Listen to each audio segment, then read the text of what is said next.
How to find your tribe and build your leadership team, all coming up on today's podcast. Hi, I'm Kayla Swanson, and I'm your host of the Profitable Salon Owner Podcast. And hanging out with me today is Jason Everett. What's up, Jason? What's up, Kayla? Glad to be back hanging out with you and talking about know. tribes today. It's a big deal. Yeah, it's important. It's important. I mean, if you have a family, if you have anything in your life, you know that having important people in your life is very important. And when you run a business, it's even more important to know why you have those people and how you get those people, and then how to build relationships so that when you put people in the place to be your leadership team, they actually take that ownership and you don't end up just doing the job over again. Yeah. So I'm excited about today's topic to talk about that, because I know it's an important topic for anybody who's running the salon out there, no matter how big you are, to find people who can support you run your business, right? Yeah. Yeah. I mean, a lot of people talk about success comes from hard work. And I would say success comes from doing the hard things to build a team. If you look at it, the people who've built amazing teams are the ones who are the highest likelihood of success.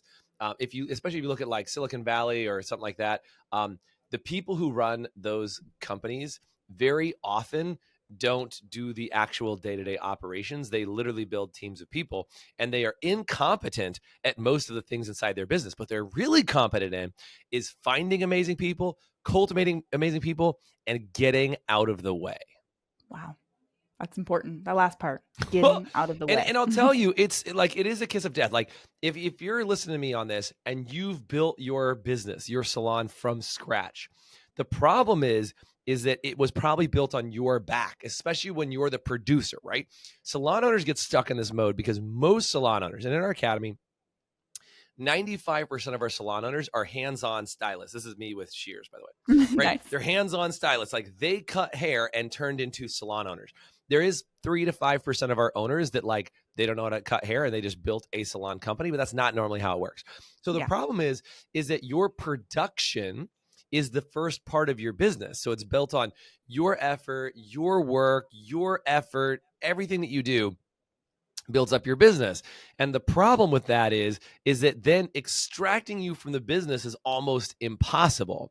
Now, for me, I was a coach. So I was like a one-on-one coach where I would train and coach and consult with people for, now it's been almost 16 plus years, is that I did so much coaching with people. And then as soon as I started bringing on other coaches, I still just want to jump back in and coach all the time because that's what I was really good at. And the issue is, if you're really good at coaching and you're not really good at hiring or trusting or managing or whatever, you'll default to the last thing you were successful at. So a lot of people are like, I could never get out from behind the chair. And the chair becomes like this kiss of death for them because they're like, well, I love my clients. I love all those things. I know, but you got to go from serving as many guests as you can to as many guests as your salon can. Like it's a graduated step to do that. And then you have to deal with all the mental hiccups, hangups, challenges, and issues with becoming that new leader. Yeah, that's crazy because I think it's hard to think about that. Like you were saying, when you are so used to doing it all and you know how it gets done and you want to keep progressing, well, I'll just do it. And you're really freaking good. Imagine an Olympian saying I'm going to outsource my next gold medal. They're not going to do it because they're like, I'm effing amazing. And they're like, oh, I'm going to let somebody else do this job. Hell no. I'm still cutting Sally Joe's hair. It just, you know what I mean? And I think when you are hiring and you have stylists and then they come and go and you're like, well, they're not consistent. They're not going to be here. And you start to get to a place where, well, how am I going to find people when people come and go? And how do I find people who I can trust with my business? Businesses become your baby. How do you start to find those people you trust? Oh man, this just came up yesterday at a meeting internally. As we said, we really need to hire somebody. And somebody brought up this idea of, we need to hire somebody part-time to do this job. And I'm like, we can't hire somebody part-time to do this job because this part-time person, typically part-time people are more transient, meaning I'll have the job for 3 or 4 months and move out. And I'm like, this job is way too important for a client-facing job. If it's the person at the front desk and that cycles through all the time, maybe I still think that's a pretty important job. My favorite title for a front desk or sales desk is Director of First Impressions. I don't know if you've ever heard that job title before, but Director of First Impressions. And I bring that up because if you're the Director of First Impressions, you are the face of the salon, walking through the door. So if you've got every time you go to the salon, there's a new person there. Because think about it. If you have a new person at the front desk, and we call that the sales desk, right? But if you have a new person there every 3 months, Like if I go in and get my hair cut once a month, I'm going to see that person 2 or 3 times, and I get another person. So I don't really have an opportunity to build a relationship with the salon. It's only the stylist that I would potentially see over and over and over again, or the barber, right? And so I was just talking about this is like, hey, that job has got to be somebody who's passionate. And we actually were talking about how do we move somebody over that we know is a lifer on our team that is really good at that and train them up on how to do that part of the job, because we want somebody with a heavier level of commitment. And I think this is what happens is people are like, well, hey, not only how do I find somebody, but how do I find somebody that I'm going to trust to be a leader and stay with me long term? Because that's who you want. You want that really heavily committed to the mission person to be in a position of leadership. Otherwise, you're just going to continue to spit out other non-enthusiastic short-term employees. You want the people who are diehards that, like the phrase would be, that would fall on the sword. I don't know, it's a weird term, but like they fall on the sword. Like I would die for this company. Like, and that's the reality. It's like my livelihood relies on this business. Like that's part of it. I mean, not all of it, but like a big part of it relies on this. And as I employ everybody on this team, yourself included, and the rest of our crew, like I know that like the way you feed yourself and your family and everybody else on the team does the same for their family is from this business. And could they get another job? Of course. But like, if you're like, no, like this is the job that I'm committing to my time in, and I'm going to be here. We usually can tell somebody who just does the job because it's a job or does the job because it's the job. And if you can find the people that are this is the job people, that's who you start to put into leadership, because what will start to happen is those people, even though they're not exactly you, they will make wise decisions for the company if you can teach them what the priorities are and how to actually function, and they'll make good decisions, even though they wouldn't be exactly like yours. And we'll get into that as part of the podcast, I'm sure too. Even if it's not exactly your decision, they're still beneficial decisions for the business. Yeah, huge. I think it goes back to you're talking about like finding people who are committed to the business, and like so I think it's also getting clear when you go to hire, like you need to know what your business is and what you like treat your business like you're trying to create a home for people to see your business and be like, yeah, that's long term. So before you even bring those people in, is your business a place where somebody can look at it and be like, yeah, that's my long-term home, or a place where I can live longevity. And so building that into it. So Kayla, you'll appreciate this because you run our Profitable Salon Owner Facebook group, right? And I saw a post that went bananas yesterday. I don't know if I'm sure you've seen it, but like the post that went bananas, it was something like, I've had a job ad out. I was reading through the comments, and one of the comments said, I've had a job ad out for the last 12 years and nobody's applied to the job post, but I finally changed it and somebody applied. And I was like, oh, sweet baby Jesus. And like, I love sometimes when I read these comments, but I'm like, if you've had the same job post up for 12 years and nobody applied, you might have wanted to change it before 12 years. Like point number one. So I'm sorry if that's you and you're watching this podcast. I'm shaming you a little. I didn't mention your name. But I've just said, I've done dumber things, if it makes you feel better. I've done dumber things. But it was just, it's very easy to see somebody else's flaws instead of your own. Yeah, for sure. And the reason why I say that, Kayla, is it like what I wanted to say, like what my heart was bleeding for that person is I was like, listen, you're just saying you've got a space to work. Like the post literally was just like, come and work for me. I have a salon and a chair for you to work out of. Come on. And then I was watching the comments, and I hate to just bash this post, but like I was watching the comments and people were like, that's why I just switched over to booth rental, because it's just easier to say, here I have a space. And I don't know why they sound like Velma from The Simpsons, but like it's lazy. It's lazy. And so if you're listening to this podcast, I know you're not lazy because you're taking time to learn about this. Like you said, this subject is something I need to own. All those people who comment on that post and said, I'm just going to be a booth, I'm just going to say it's all rental and not worry about it, is they're effing lazy. Like they're just like, I tried one job post and it didn't work, so I think that's it. And I'm like, well, look, this is going to sound really hard. Love punch in the face. You don't deserve to have team members when you're that lazy. Like if your idea of recruiting is I'm going to put up one post and like, we'll see if it ever happens.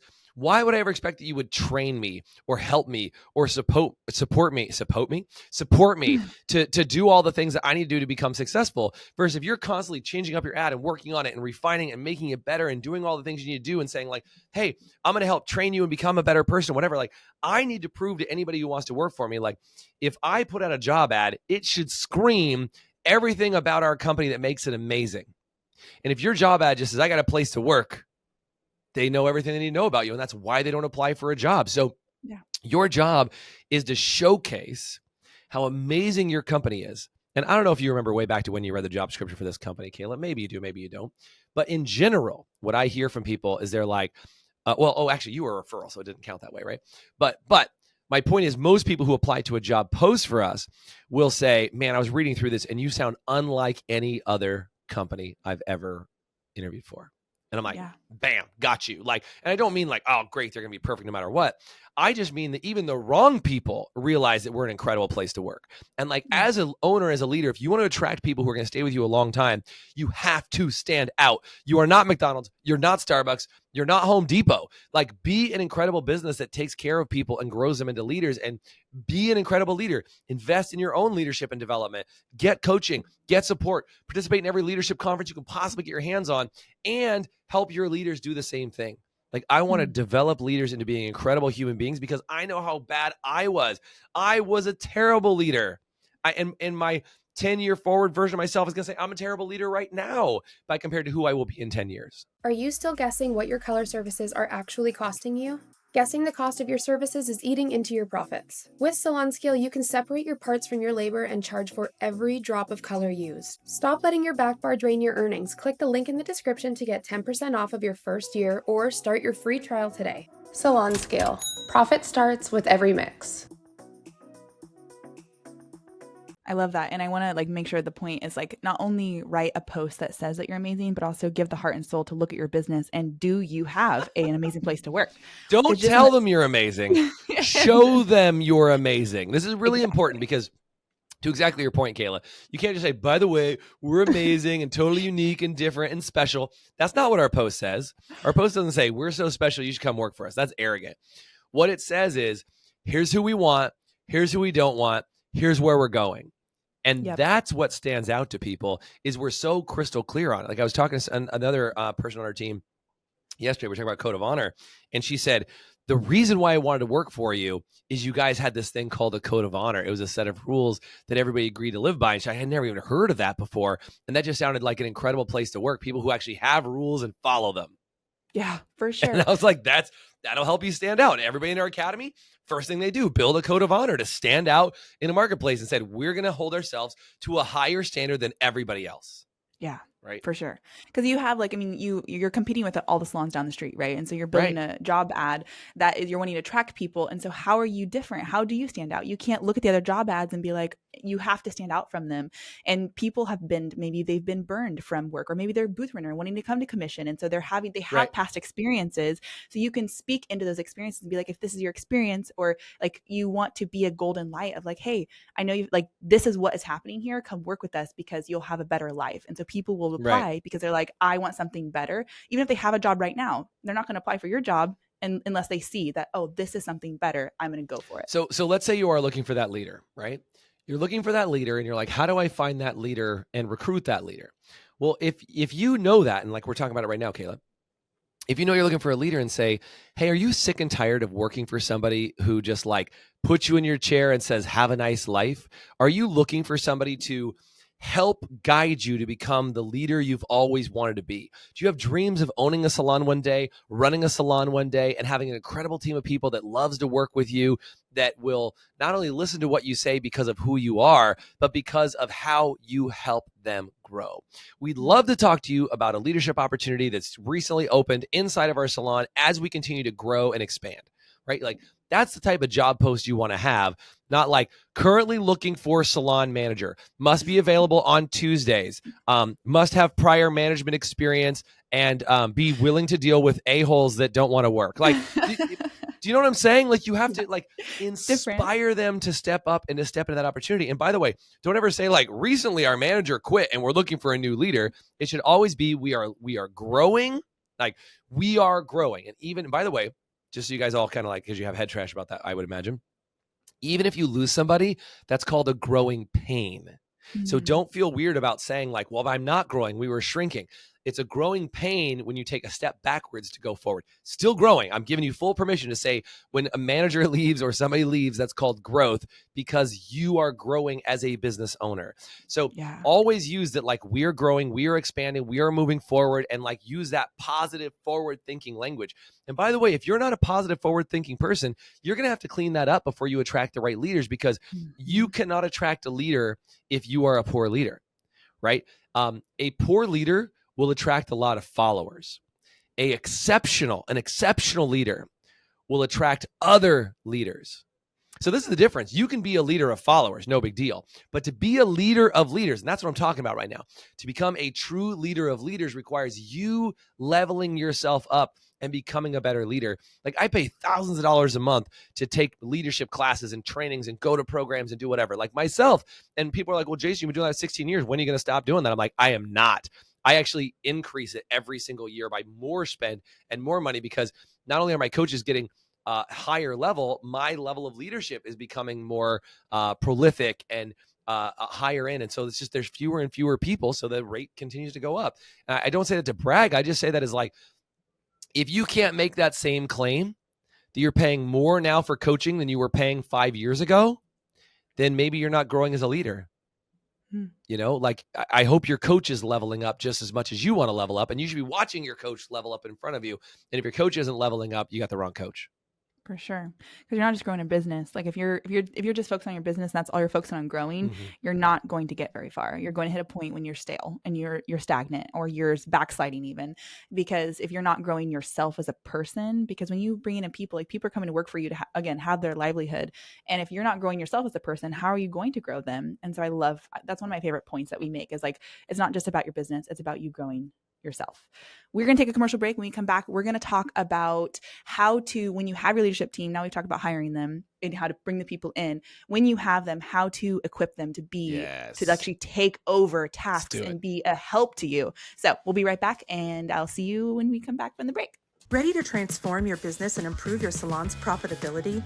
With Lonza's 3-in-1 technology and intermixable shades, your hair color inventory is streamlined with limitless creativity behind the chair. Click the link below to unveil the secret to salon success. Welcome back to the Profitable Salon Owner Podcast. We have been talking about building your tribe, finding your tribe. Actually, we've been talking about finding your tribe. Now we're going to talk about how to build your leadership team and how to just get into it. Like you have the people, you're like, okay, this is where you have the people in there. How do you, as a leader, the owner of your salon, how do you then lead other people to take over, or not necessarily take over, but to support and just be an actual leadership team? Yeah, that's a good one. So there's two terms I want to give you. One's called, you probably heard, but like delegate. Talk about delegating, like people are like, let me unload my task to another person. But most people confuse the word delegating with another word that they don't know called abdicate. Abdicate. I don't even know that word. Yeah, abdicate. It's a fancy word. So that's my Jeopardy $5 word or whatever it is. But like, I don't know if there's some I don't know, game that I can play on my app that gives me points. But my $5 word that I'm using today is abdicate. And abdicate means to relinquish or give over a throne. Like if I was the king of a kingdom and I'm like, Kayla, I'm in charge of the kingdom, but like I'm leaving and I just give you the crown. You're like, great, I'm the queen of the kingdom and I'm in charge. Nice. What that means is I took my crown off, I gave it to you, you're now in charge of everything. Most business owners handle delegation like that. I was in charge of front desk training and sales desk training. Now, congratulations, Kayla, you're in charge. I'm out. Right? Like, and they duck out. So what ends up happening with that is they go, well, hey, if I give you the job, Kayla, my assumption as the owner is that you're going to do it the exact same way I would do, with limited training on what I thought. And I'm going to make a lot of assumptions that you know everything that I know because we've worked together long enough. And that you can read my mind, and that when you train people, it's exactly the same as when I train people. That's me abdicating the responsibility and leadership to you, and I think it's delegating. Delegation means that I give you a task, watch how you handle it, give you feedback about it, and make sure that I do two things. Number one, I tell you what I would do and help you and assist you with that, but not tell you all of the steps of how I would do it, but I tell you why I do the things that I do.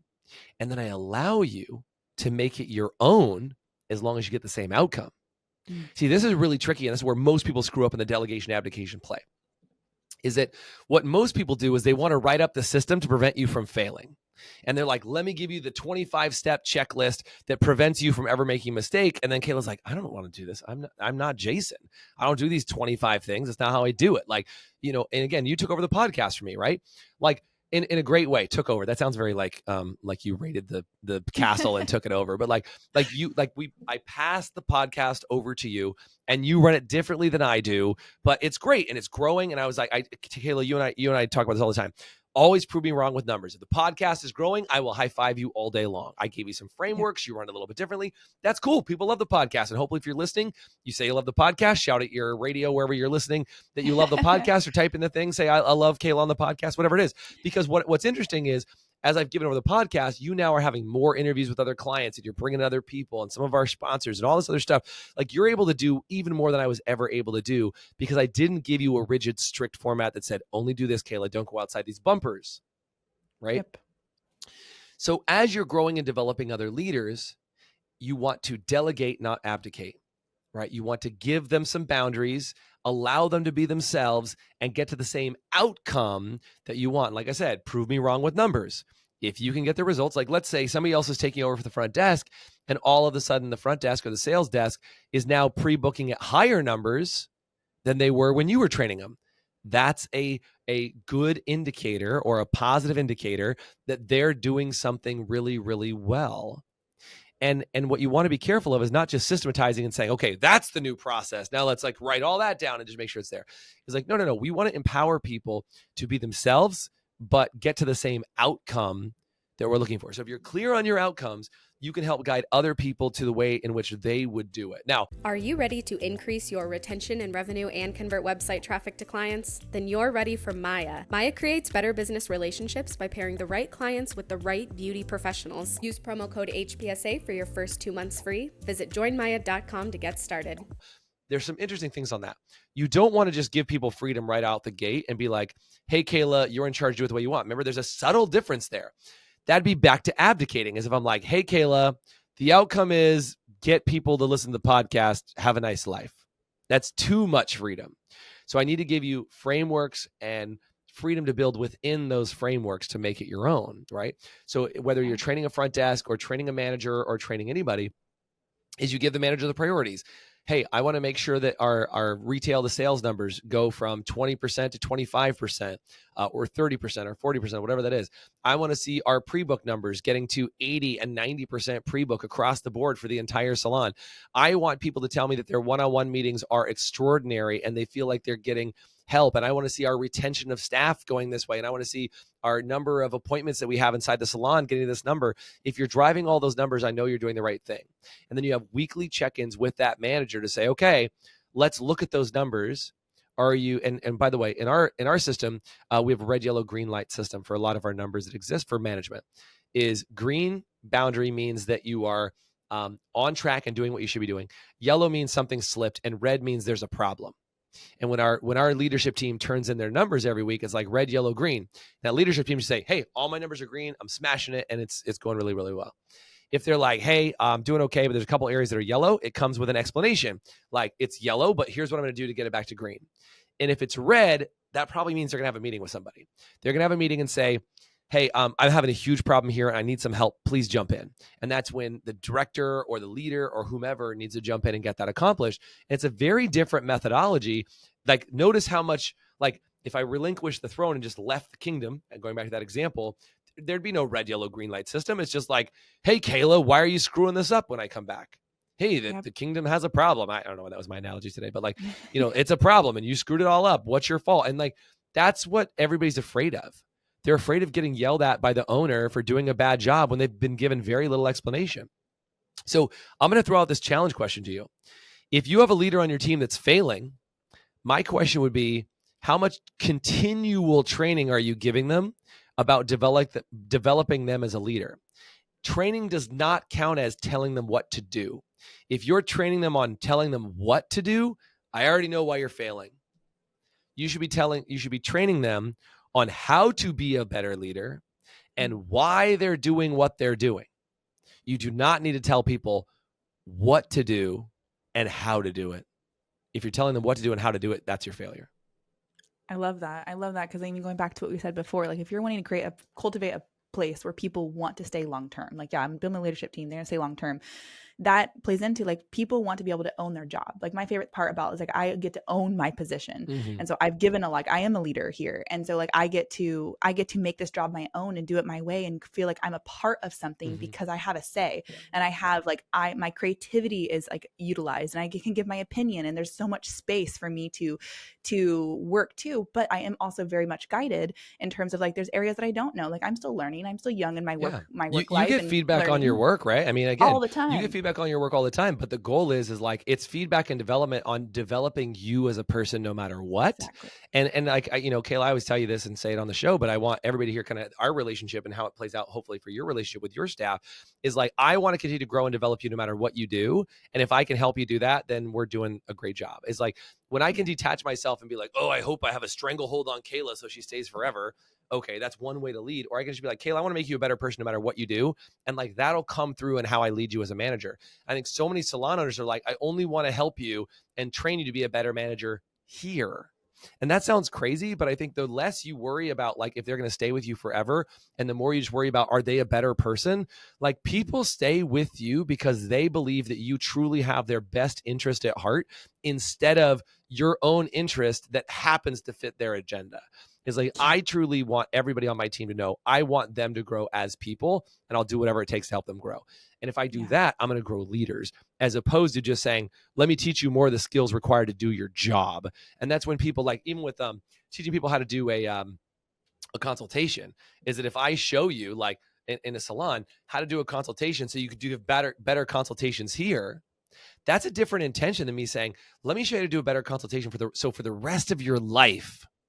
Whenever you sit with a guest, they will be blown away by how you interact with them, no matter what you're doing. People are like, oh, what do you mean? You don't care if I'm here or not? I'm like, of course I care if you're here. I want you to be here. But like, I just want to make sure you give the best experience you could ever give to a guest. And people are like, what?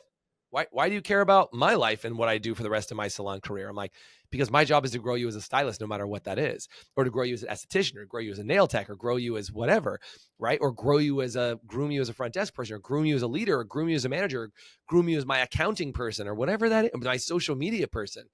Is that let me show you how to be better at it. And if you don't know, get outside support and help to help you groom that person. Because if you have a deficit in that area, find another way to get them training. For sure. I think even that different perspective of like not just running a business, but also like you're in the business of serving people and helping grow people, because you don't have a business without people. Like if you don't have of course. people in your company, you don't have a business. And so getting into that mindset, it'll change even the atmosphere of your business. If you're like, oh, I am here to also serve the people who work for me, not just grow my business to make more money. It's a big difference. So this is going to be weird, but I need to drop this out at the end of the podcast here. Nice. At the beginning, the customers are your customers. When you become a leader, your team is now your customers. Ooh. Okay.